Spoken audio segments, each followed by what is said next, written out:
Welcome to Craft Chat Chronicles, the go-to podcast for tips on crafting best-selling fiction. Here at Craft Chat Chronicles, we bring you expert interviews, insights, and tips on writing, publishing, and marketing.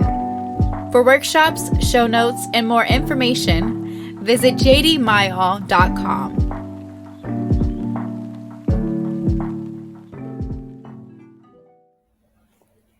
On episode 5 of Craft Chat Chronicles, we have debut author Jill 2. Jill is host of the Afronauts podcast that talks about all things writing and publishing from a Black perspective. And she is the debut author of the novel The Dividing Sky. Again, Jill 2 is the host of the Afronauts podcast and the debut author of the novel The Dividing Sky. Her novel, The Dividing Sky, is available wherever books are sold. Welcome, Jill. So tell me about your publishing journey. Let's see. So I started writing, with a view towards like finishing a novel at some point. I guess about 10 years ago now. Wow. Mm-hmm. Yeah, 10 years ago now. I loved write when I was in school and I was a kid, and my parents were like, great, but that's not gonna pay the bills. Like, you're good at other things that will make money, so go ahead and do those things instead. So I went to school and did a lot of like very like corporate, high demand, like startup-y type jobs. But I always felt like there was something calling me back to storytelling. And so I remember like walking out of, I loved like sci-fi and like those kinds of stories when I was a kid, and kind of just grew away from it and didn't have time and was, focused on my career. And some coworkers decided to go see Divergent when it came out. And I was like, great, like, sure, like I'll go. I haven't read the books yet, but like, sounds good. And I went, and like walking out of that theater, I was like, this is how I want to feel like for the rest of my, I've been missing this feeling for so long. Like, I want to feel this way again. And that night I went home and I started working on the book that eventually got me my agent like 7 or 8 years later. So I got my agent, and then about a year later started working on the story that ended up being my debut. And here we are. So yeah, it's been kind of a crazy journey, lots of weird turns. I queried for a couple of years that book. They got me my agent, got a lot of like pull requests, but it wasn't quite hitting on the like promise of the premise. And I ended up being very lucky to get to win a contest to have that manuscript edited by Diana Foe, who's I think Hugo Award winning now editor, who was at Tor for a while and now is at Erewhon. And I worked with her for a year, I think, on that manuscript, and ended up getting an agent. But yeah, it was a lot of me knowing what I wanted my story and my writing to be, and not quite knowing how to get there, and finding people who were lucky, or I was lucky enough to take the time to tell me everything that was wrong with what I was doing. So yeah. Now, the contest, was that a Twitter contest or some other contest? It was announced on Twitter. I found it on Twitter. And basically you had to, it wasn't like a pitch contest, so you had to submit your entire manuscript. So I was lucky. That was I think it was announced in the summer of 2020. I was lucky that I had the manuscript ready to go. So by then I probably had like the last act of my book ready, like almost finished, when my youngest was born. So she was born in October 2019. And I was like, you know what? I have quit this story so many times. Like, I'm not quitting again. I'm going to finish it. And so she was born, and I was like, I'm writing every day. Like, I don't care. Like, I know, like, 4th trimester, like, horrible, like, so tired, so exhausted. But I would commit to writing a page every day, so 250 words every day, like on my phone, under my blanket, while she was like self-soothing or like I was feeding her. And I typed like the end in like May, I want to say, of 2020. And it was trash. It was garbage. It was so bad. I was so tired. I was like, who wrote the last few chapters of this book? It's like barely legible. But it was finished. And so I was able to at least have something to submit when it came time to submit to that contest. And I scrambled to kind of finish revising and like just cleaning up like literally just the prose and like just the gobbledygook of that last act in time for the submission deadline. and I made it, but I knew, still that it wasn't quite where I wanted it to be as far as like the quality of that story. So I kept revising, as time went on. And some friends of mine had also submitted to that contest. And they, around like September, they got notifications of like, oh, you were the third prize, second place winner. Here's your kind of like second prize is like a query critique or something like that. I was like, oh, I guess I didn't get it. I haven't heard anything, so it's not on the list at all. And then I got an email from Diana in October. It was like, you won, and I was like, I won, like won. And that was incredible. And like it's what I wanted, right? I had gotten an offer from a very, very, very junior agent for that manuscript about a month prior to that, who was just like, story's ready to go. Like, let's like fix some typos. We're ready to submit it. And I was like, no, we're not. Like, I can tell you right now that story is not where I want it to be. And that difference in vision and that difference in like standards, honestly, was enough for me to say like, thanks, but no thanks. I don't want to work with you. Because I was looking for someone like Diana who was going to take my manuscript and tear it apart and say like, here's what it could be, and like give me permission, I think, in some ways to really push myself and to take it to a different place. I love that. Tell me a little bit about your novel, The Divided Sky. Yeah, so this story, it's funny. My first book died on submission. I think I might revisit it. I've been kind of thinking about it a lot lately. But my first book took me 7 or 8 years to write. The Dividing Sky took me 90 days. This book was kind of like poured out of me. And essentially it is, people call it like a cozy dystopian, which sounds impossible, but it is kind of like a cozy, heartwarming dystopian romance about a girl who uses her neurochip to illegally deal happy memories, and the handsome rookie who's determined to arrest her. And it's set in this world that I kind of refer to as Jeff Bezos's fever dream. So, the founder of Amazon, because it's very like hyper capitalist. It's a world in the kind of the near future, 24th century, where everybody works super aggressive hours for this company that really controls everything. And you have like the wealthy kind of like white collar, like upper management workers who are just so busy working that they don't have time to live life for themselves. And so what this company has done to keep them happy and productive is to have the lower class people in this society become proxies. And so proxies live different aspects of the upper class people's lives for them. They raise their kids, they'll deliver their groceries and run errands for them. But they'll also go on dates on their behalf, and they will look at the sunrise for them. They'll read books for them. They'll see movies for them. And all these things they upload via neurochip to their upper clients' brains, so that they will kind of feel like they have those experiences themselves. And I wrote this at a time when I was doing those kind of very high. I thought of this idea when I was kind of in those really high stress, high demand jobs where I was outsourcing a lot of my life. Right, I was outsourcing dog care and laundry and food delivery, all the stuff that we think about. And I was never filling the time that I gained back from that outsourcing with fulfilling things for myself. I was dealing with more work all the time. And so I was like, well, let's think about a future where technology catches up to that idea.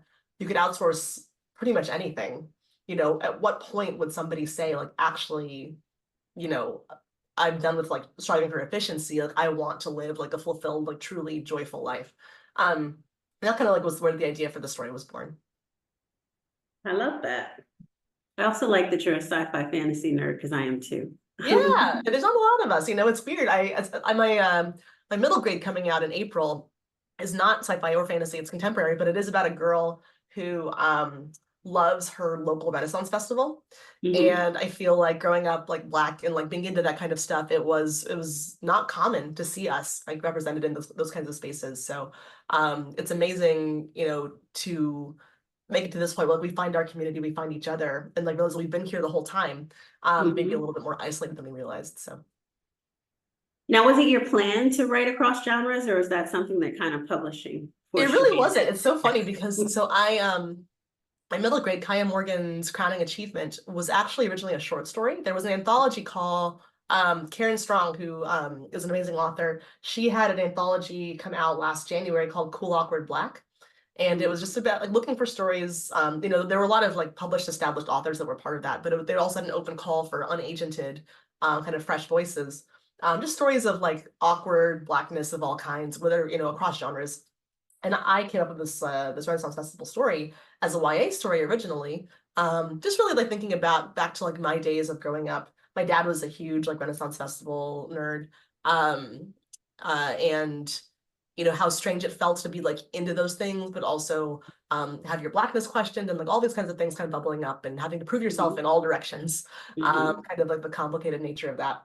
This is a YA short story, and did not make it into that anthology. And so I kind of just like put it on the back burner because like YA contemporary short stories, like there aren't a ton of markets for that. Like it's like, where do you put that after that? And so I just kind of like I tabled it. I was like, I love the story, but like it's, it is what it is. And then in like November of last year, 2023, no, 2022, excuse me, my agent got an email from Disney Hyperion, which was starting a new imprint called Freedom Fire, led by Kwame Mbalia, who wrote the Tristan Strong Punches a Hole in the Sky series. And that was, they were looking for proposals. And they were looking for middle grade primarily, maybe lower YA, looking for proposals of stories of Black joy and resilience. And I was like, I might have something actually. So I took that YA short story and I aged it down. I was like, this actually feels like it might make more sense as middle grade. And so I aged it down and wrote, a couple of chapters and the synopsis, because I had the story in my head so clearly from the short story. I just kind of fleshed out the full story. And we submitted it in November, and I think by February we had the offer. And so yeah, so for me it was more just like a story that like came out of like my lived experience. I always thought that I would just be a straight like sci-fi author, like maybe across age categories, but didn't ever think about writing in contemporary. It just kind of like happened, which is kind of funny. So now we're into the phase where we're talking about it like a book 2 in my Disney contract. And it's like, well, am I going to stay in contemporary? Am I trying to go back to my roots as a sci-fi author? I'm trying to figure out like what that looks like. So yeah, it's kind of a funny just series of events. Tell me about your querying process with well, in general and yeah. So I finished that story, that adult is like an adult parallel universe story, which I love dearly. And I started querying it in like June 2020. It was sort of ready. I was like, it takes a while for it to get back to you. I'll just throw some things out there. Super high concept. So I got a lot of nibbles really fast. I'm just like, that sounds great. I want to, and I like PitMad was still a thing. I don't know if you remember PitMad. So like on like the Twitter pitch contests, it was really hitting because like the concept was super high, easy to communicate.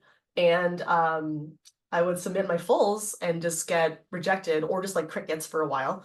Because like I really like looking back on it now that the story did not deliver on the premise was fire. The manuscript did not quite deliver on that premise. And so I got to a place where I had a bunch of fulls out because people were kind of really interested in the story.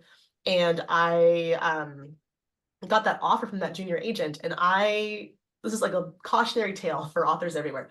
Got that offer from that agent. Before I had even spoken to them, I emailed everyone that had a full out and I was like, I've got an offer, like, yay. So like, you've got 2 weeks to respond. Amazing. And the more I sat on it, the more I was like, I don't think I'm going to take this offer. I actually think that I'm not vibing with like with the plan for where we go from here. I just don't feel like it's the right move for me. And the rejections started coming in. So once you say like you got 2 weeks, everyone's like, oh, I don't have time, or like, oh, you've landed somewhere great. Good luck to you. Congratulations. So I ended up having no agent because I turned her down. I ended up having no more fulls out because everyone closed my submission. And I got no feedback because they were like, oh, you got an agent, so you're good. You don't need my notes. And so I ended up in this place where I was like, okay, like what am I gonna do? And so I was looking at like doing a full overhaul on my own, if I hadn't gotten into this contest with Diana. But luckily I did. So I started querying in 2020, June-ish, and then took everything off of submission to agents in October when we started working together.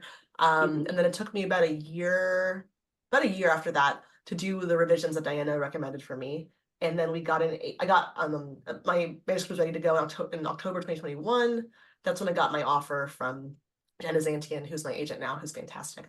And so, yeah, it was just kind of one of those things where you kind of had to go slow to go fast, where like knowing that something isn't the right fit for you and like not being so like eager to jump the gun and say like, great, like agent in hand, perfect, let's do it. Because I think had I taken that offer, I wouldn't have been eligible for Diana's contest. I wouldn't have ended up with an agent who really could work with me over the long term of my career. Jen is very like strategically oriented and very editorial, which I love. And so all those things were a better fit for me. But if I'd gone for like the bird in the hand, then I might still be, you know, having things languish on sub, honestly. Now, how was that first call with the agent? How did that go? Did she email you first? Did she just call? So actually, what's really okay. So this is really funny. So okay, so as part of the contest, there were a handful of agents that were like, "I want a first read of this manuscript when it's ready to go," and Jen was one of them. And we actually had like a prior relationship because you froze. Are you still there? Sorry, but you're still there. Because she's like never open to queries. Like she's like so busy and like her inbox is so full. But if you ever have something on her manuscript wish list, then she'll take you. And like months before my manuscript was done, actually when I was still in the early querying stages, she tweeted something that was like, I had the craziest dream that I could like talk to myself in like another universe. If you have a book like this, I really want to read it. And my friend like texted me like 11 o'clock and I was just like, Jill, she's got your book. Like she wants like a book just like yours. And so I tweeted her and I was like, I have exactly this. Like, can I submit it to you? And I did. And she didn't get it to me by the time I got the end of the contest. And so I was like, well, you know, I'm gonna revise it anyway. Like she's part of the group of agents that wants to see it. Like we'll just pause here. I want to send her my best work. And so for a year we paused. And then you know, cut to the next year when the manuscript was ready to go. And I had also submitted to this additional agent outside of the contest, who I knew was really good and also really fast at like reading reviews. It's like I would love to work with him. Like I think he's really great. He's like getting like snatching up really good talent. I want to make sure I get in there before he's full. And so I submitted it to him. I got an offer and I was like ready to go and I was like so excited. But I wanted to give everyone else the 2 weeks. And so I reached out to Jen and I was like, I know that you're slammed. I know 2 weeks is like crazy. But we have like a history with this manuscript. So like if you feel it, you know, like I would love for you to take some time if you can get to it to like read this manuscript. I feel like it's, you know, we've kind of bonded on this over the past year. She's like, okay, I'll try. And then like the deadline gets like closer and closer. It's like, well, it's not going to happen. I'm like an early morning writer. So I got up early to write. I remember this, I was sitting in my kitchen, opened my laptop, and she's liked like 3 of my tweets. And I was like, that's interesting. And then I went to my inbox and then she was like, can we chat? And I was like, oh my gosh. And so that was really cool. And then yeah, talking with her, I was like, this is great. Like, I think it's hard to at the time, even still, but at the time, this was like 2 years ago, there were not a lot of agents who were like excited about sci-fi. Sci-fi was a hard sell in any age category. Fantasy, you know, still rules the day even today, but at the time, like there really was not a lot of sci-fi out there. And so it was really awesome to talk to an agent who like loved it as much as I did and like really believed in the stories. Was going to go to bat for them. So that was great. Love that. When they like your stuff on social media, that's a good sign. Oh yeah. Yeah. It means they're curious about you, which means they probably liked your work. Yeah, exactly. I was like, I don't want to like presume, but I feel like this is a good thing. The offer was in my inbox. So yeah, it was great.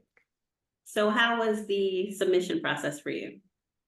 Yeah, so that book that I got, that Jen and I started working together on, you know, at the time, it's so funny, like the trends and like, you know, I haven't even been in the game that long, but like you see the trends kind of come and go. So at the time, adult sci-fi, I think it was either super literary or very like commercial, zippy, almost like military sci-fi.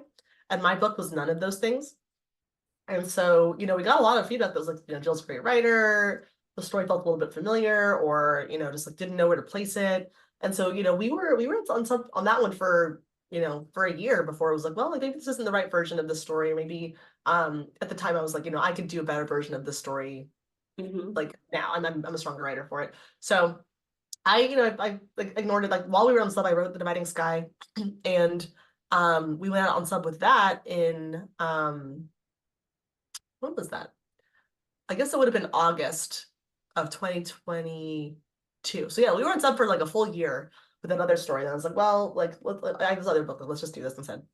And so we went on sub in 2022. And that was like August, and I had like doing some revisions to it. And then 6 weeks later, we had an offer, which was amazing. And from my dream imprint, I was like, if there's anyone that I want to see the story, it's this one, which is Joy Revolution. And yeah, we had an offer, and I was like, great, like let's do it. So yeah, that was, you know, sub takes as long as it takes, but I was like, I paid my dues. Like I'm ready for it to go well. So I got really lucky. And then, of course, being on submission for Kai Morgan was, an even more different kind of story because it was a proposal and that worked out. So yeah, like I think you gotta go slow to go fast. And I think in publishing a lot of times, it can be a lot of nothing, a lot of waiting, and then like everything happens at once. So yeah. And how was the editorial call? It was good.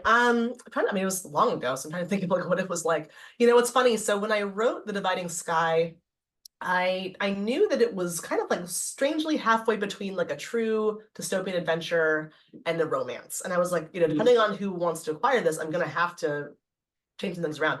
And so Joy Revolution is a romance imprint. And so most of their notes were, we have some big notes about like the ending and kind of how big it is and how we can bring the scale down and make it focus on the relationship. And I was like, that makes a ton of sense.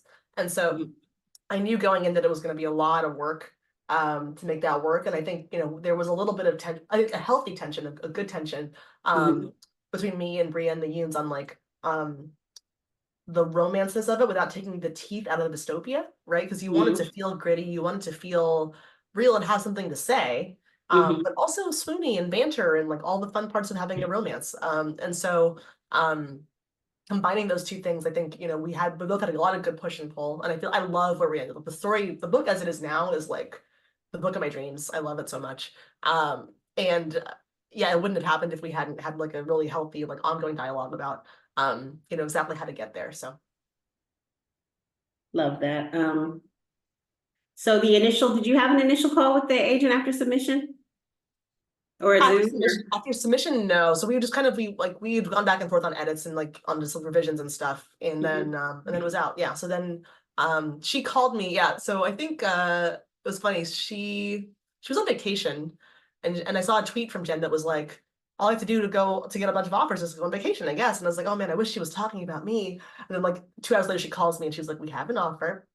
That was really exciting. Like the call, from the agent to say that someone wants your work is always like a really magical moment. So yeah.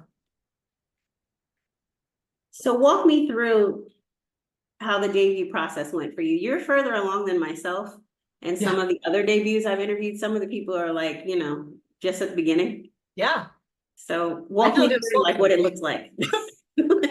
Yeah. I mean, I don't know. So let's see. I mean, like it depends on, everyone's different. For me, we signed in like November of 2022, and then I got my first edit letter in January and spent a few months on that. And then yeah, I was like most of 2023 was just mostly on revisions and stuff. And then by like the fall, we were locked for story. Like we were like, this is the story, like it's baked. Because they had to go to launch, right? So they do their internal launch where the editor basically gets in front of the different every publisher is different, but in Random House, the editor gets in front of the teams, marketing, publicity, sales, for sub-rights, right? And kind of does the like, here's the book and here's the cover and here's how we're pitching it, and they kind of talk about like putting the team together to like do the marketing, all those things, pick an on-sale date. And so once that began to happen, it kind of felt like things were like my book had been like acknowledged into like the broader like machine of publishing Random House, as opposed to just like a secret that my editor and I were keeping. And yeah, then like even then, like you get the sense like things are happening behind there's like more bustle and hustle, and like you're hearing from people in different departments, like random emails here and there, but it's not like, oh my gosh, this is happening. I think, and it happens step by step at that point where like you're like, okay, this is real. It's like now it's very real.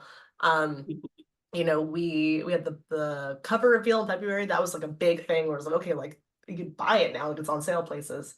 And as like the broader like a bookish community kind of like becomes more aware of the book, and the cover is gorgeous when you can see it. Love it. But the cover, I think like that was a big thing, was like, oh damn, like we're doing this, like we're releasing a book. And I was lucky enough to have a lot of like other debut friends. We read Sarah doesn't mean like we read other stories a lot.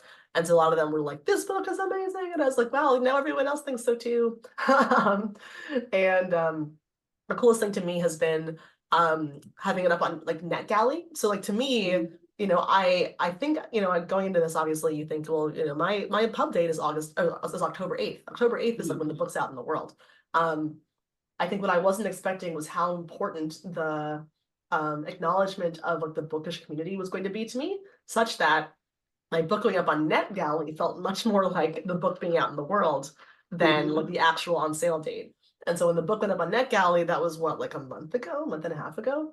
That was like, whoa, like it's really out there. Like any like people that I people that I like identify as like I'm a bookish person, right? The bookish people can like, and like there's a lot of like love for books and storytelling in the story, like in the book.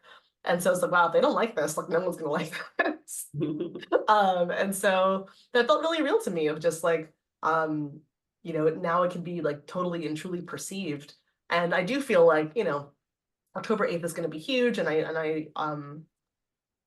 and so when you can pay money for the book, like, that's always great. So I can keep doing this. But in some ways I feel like it's out there now and it can be like enjoyed and shared and like reach people that it needs to reach, and like find its people in some way. That feels like the tangible, like the real like release to me. Love that. Do you have any plans around launch? Like, are you doing any things parties? are coming together. I mean, we're lucky to have a really amazing like YA book community here in Atlanta. Lucky to have people here in bookstores here that really support the community. And so I have a friend who works at Brave and Kind in Decatur, and so we're probably going to do like some sort of event with them. It's interesting. Like I think debuts, like, and I will say this, and I mean, and like it's easier said than believed, I guess. But like I think debuts, as a business major, like I can see how in the broader scheme of like publishing being a business, the debut author is like a hard sell, right? Like you don't know if the book's gonna hit, you don't know anything about this person, like they're not a tried and like true, like a known quantity. And so yes, I know that, like with the intellectual part of my brain. And also, like I wrote this book that is like my whole heart and I want like the biggest splash for it. And like, I think debuts put a lot of pressure on that like debut month of like, oh, I'm gonna travel here and I'm gonna do this event and I'm gonna go talk on panels. And it's like, well, like maybe not, if anybody wants me, that'd be great. But I'm trying more and more as things get closer to temper expectations and to say like, it's just the first book in hopefully a long career. And it's a great like introduction to like myself and what I believe and what I like to say with my stories. But I'm not, I'm no longer hoping to be like flown out to like to different conferences and stuff in that first month. But I'm going to do something here with my community, people that I care about that have supported me. And I'll probably go to Y'all Fest and Charles. I love Y'all Fest. This is so fun in Charleston. I just go every year for fun, just to like see friends. But other than that, like I'll probably just like chill out and like not do too much. I do love like what I am looking forward to and what I've always loved is like connecting with people that love the book. So I want to do like bookstore events or like virtual book clubs and that kind of thing. Because I just love talking to people about the book and the ideas and like I like that about like, I love that about books that I love, right? So I want to do a lot of that, not to like generate sales, but just to like connect with people. And so I'm looking forward to that. When the book's like officially out, there'll be more of that, I hope. But other than that, yeah, like it's not going to be a big like, yeah. I think too, it's funny, like even 5 or 4.5 months out now, there's still a lot like in play. Like I think like publishing still is very much thinking about like summer releases right now. And so a lot could change, I think a lot is still coming together for the fall and different panels are putting together, different conferences are putting together panels. So like, who knows where I'll be, like where I'll be asked to go. But for now, I'm planning on, trying really hard to maybe do a big push on, the levers I can move this summer. But then once September comes, like, it's like studying for the SATs. Like the night before, it's like you either got it or you don't. So I'm gonna try to like just relax as like October comes closer, and try to just see what happens. But yeah. Have you been to the AAMBC Awards in Atlanta? No, I haven't. But I am going to the Black Writers Weekend in August. Yeah. Okay. The awards is like the Sunday. Okay. Of that event, and it's kind of like the finale of that weekend. Okay. And they like last year they gave who was it last year they honored? Was it Kwame Alexander last year? Yeah, that's right. I just saw the pictures. Yeah, that's awesome. That's right. Are You you should gonna come check up? it out. I usually go when I'm in Georgia. Okay, I usually go every year. I know Awesome. Tamika, the founder of the awards. Oh, cool. Yeah, Okay, well, yeah, maybe we can meet up. yeah, definitely. Okay. Okay, love that. How about social media? Do you have any social media plans?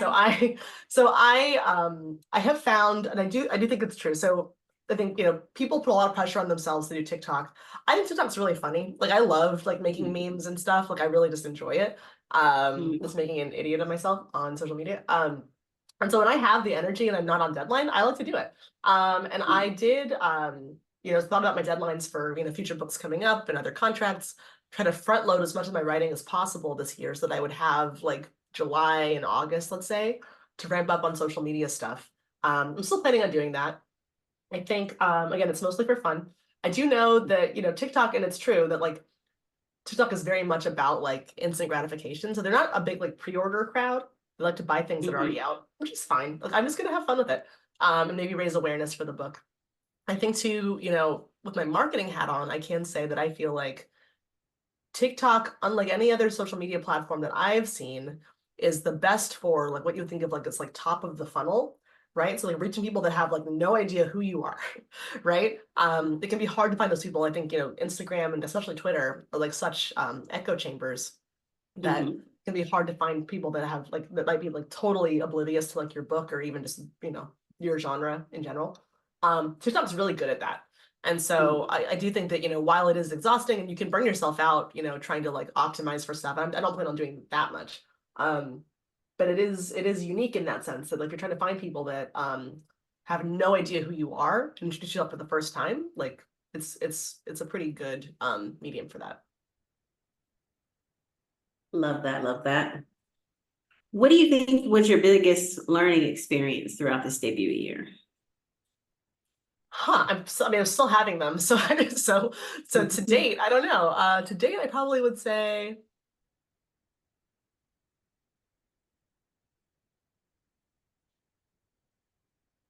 hmm, I think like, I knew this with my head, I think going in, but I think I like feel it more with my heart now, which is like how important it is like to your like mental sanity and just like being able to persevere in this to just be a realist. I think like it is great to hope and like we're all here writing books because we're a little bit delusional. And that's great. Like we need that to create more stories.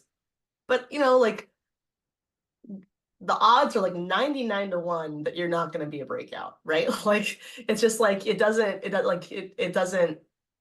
happen that way. And the reason we love those stories is because they are so rare. And it's amazing, I think, to think of like, but what if it's me? And that's great. The closer things get, I think the more important it is to think of like the most likely good scenario, right? Like most likely good scenario is like you will connect with readers and maybe booksellers that love what you do and excited for your next thing. You will build a readership. You will, brick by brick build this like really stable enthusiastic readership and fan base. Like that sounds great. And I am like trying more and more to ground myself in that, right? That I want this book to find its people, not that I want to be like chosen for some crazy book club or whatever. Because like that doesn't like I can't control that, and I can't control like most of it, but like the odds are that that's not going to happen. Like for a debut, just like the odds are just slim to none. So I'd rather spend my time thinking about like reaching those people and like writing the next book for those people than like waiting for some random like dream come true 1 in a million email to hit my inbox because the drivers look crazy. Very true, very true. That's a good outlook to have. Okay, let's move on to a few craft tips Yeah. for writers who'd love to be in your shoes. How do you master voice and making each character's voice distinct? Master voice. Yeah, I don't know if I've mastered voice. I love, it's funny, I'm a big audiobook listener. And sometimes when I'm getting into a new age category, I'm switching between projects, right? So I'm going from YA dystopia to middle grade contemporary, where she's like a Black girl in suburban Atlanta, very different book. I will listen to like a few chapters of an audiobook, like in that space, to be like, okay, like this is what it literally sounds like, to like have the character. And I usually write first person, so it's easy for me to be like, et cetera, like put myself in the character's actual shoes and headspace. And so that's a really helpful tip for me to just like quickly get back in the zone. And yeah, when I'm writing, I think I do, feel like somebody's talking to me, right? I do feel like I'm having a conversation with this person about what's going on. And the jokes and the like references to like things that happened earlier in the book, it feels like, it was someone's lived experience. And so it kind of helps me to feel um, grounded in this like sense of reality, right?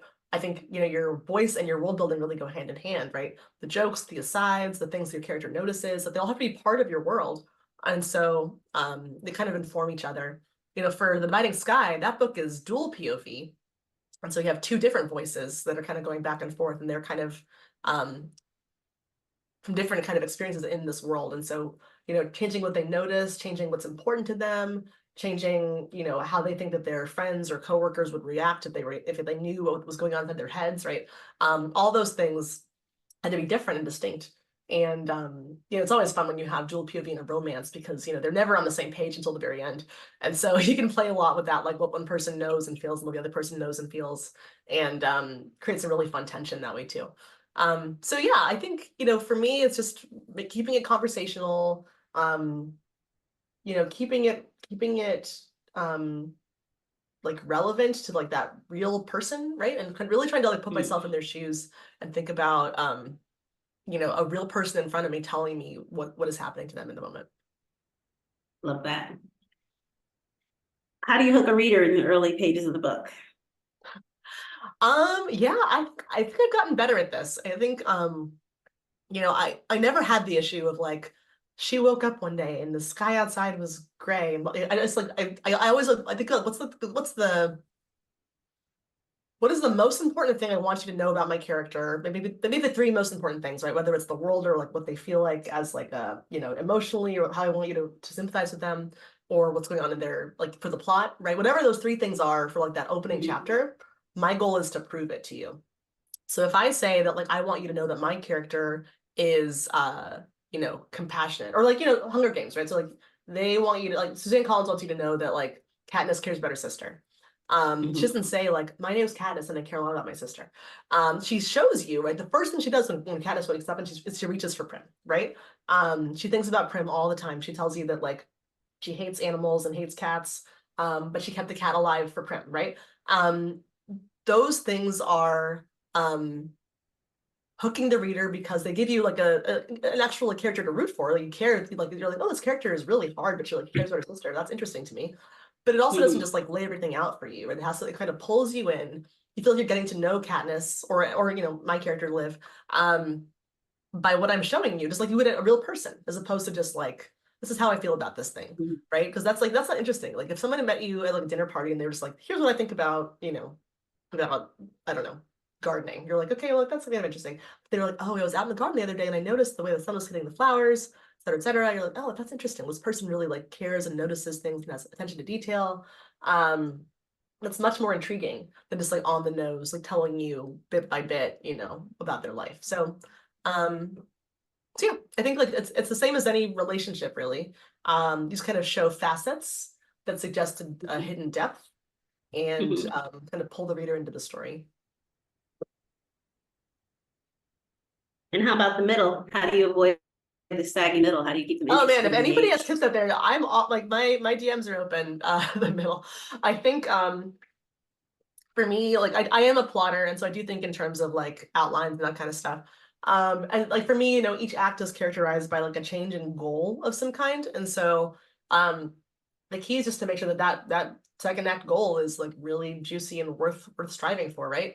I've heard of like try fail cycles, right? So if they have that goal, showing them like trying to like achieve it in like 2 or 3 different ways, and then like ultimately getting there. I think all those things can be really helpful. I think like in some ways, I mean, like honestly, like in some ways you do have a little bit of room to be a little bit soggy in the middle, because by then your character or your reader's invested in your characters, and you can play around a little bit with like more banter or more like quiet relationship building moments or whatever, because those parts are good too. It doesn't all have to be like go go go as far as the plot is concerned. But it needs to be. I think when I read a book and I feel like the middle's dragging, so that I feel like the characters have forgotten what they're doing, like why we're doing this, right? And so I think the key to that is just having a really compelling goal that the characters are really striving for. even in the midst of whatever else you want to put in there to kind of to beef up the story. Now, your story also has a strong romantic subplot. Can you give any tips or tricks to helping people get a good romance?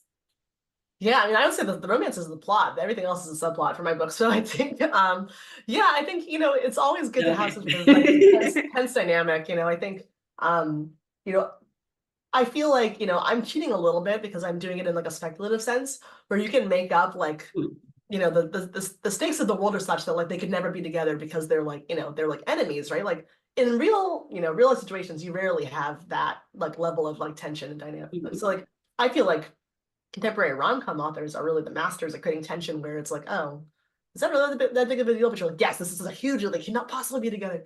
In my book, it's easy to be like they're enemies because, there's some evil overlord or whatever. But yeah, I think, um, I love dual POV romance in particular because you can get inside of the characters' heads and play with that, who's falling first, who has all the information, who maybe doesn't want the other person to know how they're feeling. Put your characters through the ringer and just like have it be just like this, like these ultimate moments of like push and pull, like almost on the same page, but not quite. I love playing with that like dramatic irony of the reader knowing, that like one person's keeping a secret from the other person being like, I would trust him like over a cliff. It's like you shouldn't do that because he's lying to you. Those are always really fun moments. And yeah, I don't know. I mean, I think, like it's like any sort of relationship dynamic, you got to prove it. I'm not a fan of like insta love as a trope. Like, don't come for me. I don't love insta love because I like to see the chemistry. I like to see I like to see it build. I like to see two people realize that they're right for each other. I like to see, and it's like I want to see it played out. I think I saw on Threads there was like a thread months ago, from a romance author. I wish I could remember who it was, but she was saying, she's also like a qualified like academic like in her like other life, and she was like, and I write romance, right? I'm not, I do both, and when I'm writing a romance, I am like laying the groundwork to state a case that like two people belong together, right? And so like over the course of the book, what you're doing is you're laying the groundwork. You're saying like this person, the way they fit together, the way they interact, the way that they solve problems together or don't, makes them the right fit for each other. And you have to kind of lay out your argument to your reader to be like, these people belong together. And at the end of the day, you either believe it or you don't. And I feel like that's, what makes a good romance is like, I think one of my favorite books from last year, was it last year? Yeah, it was last year. Kate Goldbeck's You Again, which is kind of like When Harry Met Sally retelling. It's a great movie, great book. And the characters in there like are, quote unquote, like textbook, like unlikable characters, but they are so right for each other. You're like, you idiots deserve each other. Like, I hate you both, but like, I cannot deny that like you work together. And I think that that's like such a good romance because it's like, I'm not like inserting myself, like I, don't like this, like, but like the romance works so well because they are like interlocking parts of like a lock. They're like they're selfish and they're all like they're blunt and all these things. Like, they don't like they're not like classic protagonists, but the romance works because they fit together well. And that is what I think makes a good romance. Not that you like want to like date the boy or whatever it is, like book boyfriend, etc. But that like you can see why those two people make sense for each other. Love that. And how about the conclusion? What tips do you have for a satisfying conclusion? Yeah, I mean, I think it's funny, like we say that good stories resonate, right? That's a word we hear a lot, like it resonates with me. And like what like that language and that metaphor, I think is common for a reason. I think that when a story is done right, especially at the ending is the hardest part, because it has to echo all those things that came throughout the story before. And so, I think that if you set up the rest of the story right, the ending should be inevitable. If you haven't laid your groundwork, then the ending can feel kind of rushed or like not well thought out, right? And it should be like, oh, like it's like a chord resolving, right? It feels like, oh yes, like of course this is like the end of this work. Like it just like pulls everything together and like fits it thematically. I think the key is to know what you're trying to say from the beginning and like interweave those parts throughout. And when done right, I think the right story, the right ending will kind of just ring like a bell, the way that like things resonate, right? And hopefully it strikes a chord in the reader as well. Love that, love that. What would you like to tell us that I haven't already asked you? Oh man, I don't know.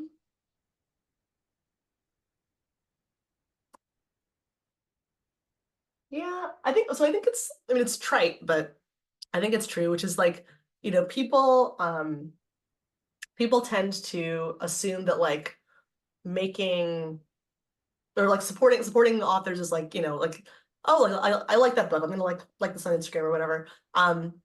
It is really hard, I think, for a debut to last out here, for like any like enduring stretch of time, especially a marginalized debut. And so I would just say, like, if you think about the books that you've loved and read over the past few years, or even like this past year, debuts especially, like if you could do us a solid and shout extra loud, it makes a huge difference because like we're fighting upstream like for all of this, right? Like it's like the machine is such, I think more and more publishing doesn't want to take risks on new quantities. They want to back the like tested like the like kind of like tried and true like veteran authors. And like I get it, again, like they're making money. But don't just assume that because you like heart a story on Instagram or Twitter or whatever, that author's going to be here tomorrow. You really have to show up for us, and we're trying. But it's really hard. Like it's surprisingly hard behind the scenes to be able to make a case for yourself and your books. Like we're out here writing stories, and you see us posting all the glamorous moments, but it is surprisingly hard to fight against the publishing status quo, to establish a space for ourselves and our stories. So help us out. Help us out and really, really shout loud. I love that. How long did it take you to get your check? I've heard everywhere from 6 to 9 months. Yeah, let's see. So we did like the deal memo in November. I think it did take a while. It was about 9 months. Yeah. Well, for Disney, for Penguin Random House, it was about 7 months, 8 months. Yeah. Yeah. That's right. That's right. Yeah. By That's then, how so long it took for me to get my check too. yeah, I think I just so like funny. There's no other job do you work 7 months and then get paid. yeah, and I know authors that won't write a word until they get paid, and I get that because it's like, what am I supposed to do? And it doesn't make it go any faster, unfortunately. But did we'd all do it? But yeah, like it is wild to be like, we're doing all this for free. Yeah, I know people that have like announced books with no contract signed. Like it's I don't know, it's crazy. Yeah, Disney won't pay anything or they won't announce anything until the contract's signed either. So like we signed that deal February 2023. Yeah. And we just announced it like in March. So it's been like 13 months. Now what's your Disney project IP? No, that was my short story. Yeah. So that was just based on Okay. Yeah. That's awesome. Yeah. So how have you been building your writer community in Atlanta or online? Yeah, I go to a lot of events, which has been great. Like there's like the local bookstores who do a bunch of different, launch events and things like that. We just did the Decatur Children's Book Festival here a couple weeks ago, and my book is not out yet, so I was like, I'm not going to be on a panel, but I emailed the bookseller who was organizing it, and I was like, I can moderate. I'm good at moderating. I can ask questions, and she was like, oh, thank God. So she put me on for a few different events, which was great. So I just like make myself useful. I love story. I can't believe this is my job. And so I'll always look for opportunity to talk story with people. Are there any tools that you found useful or that helped you in the writing process or in your marketing materials or anything? Canva, basically, nothing super fancy. And then I use Scrivener for writing. I like Scrivener a lot. I have never used Scrivener. Yeah, I like it a lot. I think my nanny's gonna leave in a second. I gotta hop off. But it's nice because you can rearrange things and kind of do it by scene. So if I want to rearrange something, I just like drag and drop as opposed to like finding the start of the scene, the end of the scene, like moving it around. So I like it. Have you ever tried AutoCrit? No, I've heard of it though. I like it when I have a scene I can't figure out. I paste it in there and it'll like give you a critique. Oh, interesting. Huh. Okay. That's cool. I'll look that up. That's super interesting. Yeah. Where can people reach out to you? So I'm on I'm on Twitter and Instagram at J2Writes, so JTEW Writes. And then I'm on TikTok at Jill2, all one word. Yeah, that's me. Awesome. I'm excited for you. And this comes out in October. Do you have a date yet? October 8th. October 8th? Yep. Okay. That'd be great. Thank you so much, JD. I really appreciate it. And yeah, as you're getting closer, do you have a season yet? Do you know when your book's coming out, like, roughly? That wraps up today's Craft Chat Chronicles with J.D.Myall. Thanks for joining us. If you liked the episode, please comment, subscribe, and share. For show notes, writing workshops, and tips, head to jdmyall.com. That's jdmyall.com. While you're there, join JD's mailing list for updates, giveaways, and more. All right, I appreciate your time. You have a blessed one. Yeah, thank you so much for doing this. This is great. Good to meet you. Bye. Bye. Bye.